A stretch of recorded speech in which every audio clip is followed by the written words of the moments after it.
الإسلام وأشهد أن لا إله إلا الله وأشهد أن محمدا عبده ورسوله.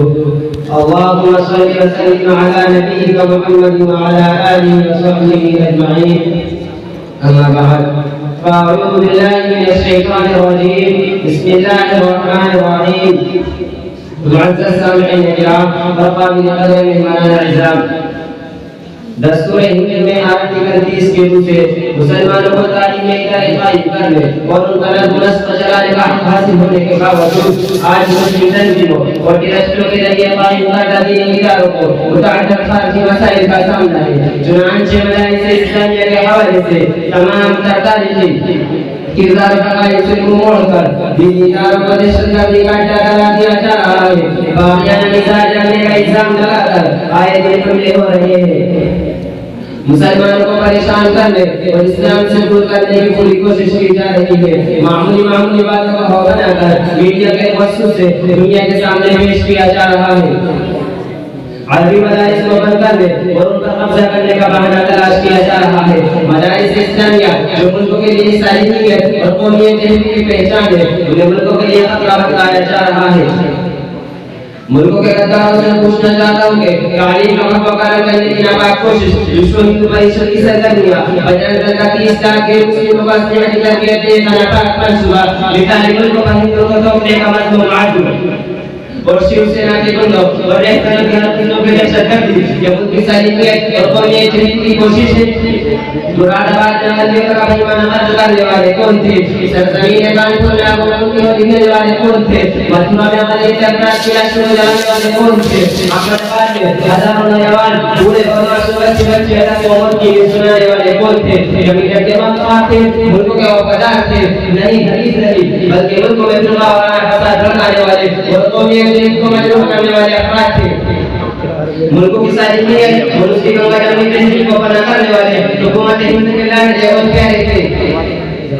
یہ ملکوں کی بدنصیبی ہے کہ آج مدارس اسلامیہ کو قومی اور ملی سالمیت میں خطرہ تصور کیا جا رہا ہے، ورنہ یہی وہ مدارس ہیں جنہوں نے باہمی یکجہتی اور ہم آہنگی کے فروغ میں اپنی خدمات اور کارناموں کے لیے مسترد کیے ہیں اور ملکوں کو امن و امان اور صلح و بحث کے معیار فراہم کیے ہیں۔ انہی مدارس اسلامیہ نے امام خلاف حضرت مولانا شاہ ولی اللہ صاحب محدث دہلوی رحمۃ اللہ علیہ، محدث علی حضرت مولانا شاہ عبد العزیز رحمۃ اللہ علیہ، شہید مالک اور حضرت مولانا سید احمد رحمۃ اللہ علیہ، قائد انقلاب حضرت مولانا عبد المجید خان رحمۃ اللہ علیہ، سید الطائفہ حضرت حکیم اللہ رحمۃ اللہ علیہ، امام ربانی حضرت مولانا شیخ احمد گنگوہی رحمۃ اللہ علیہ، قاسم العلوم حضرت مولانا محمد قاسم نانوتوی رحمۃ اللہ علیہ، سید الطائفہ حضرت حضرت سید الطائفہ سید فتح حضرت شیخ مولانا محمد الحسن دیوبندی رحمۃ اللہ علیہ، قائد انقلاب مولانا عبید اللہ سندھی رحمۃ اللہ علیہ، عظیم مجاہد ازہری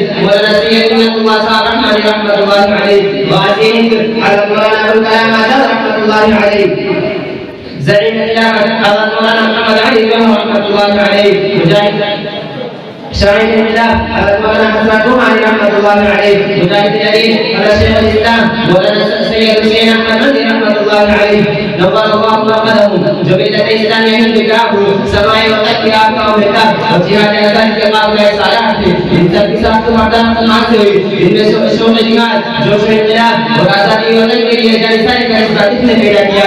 یہی مدارس اسلامیہ اور ان سے متعلق علماء اکرام کا مفید ہے۔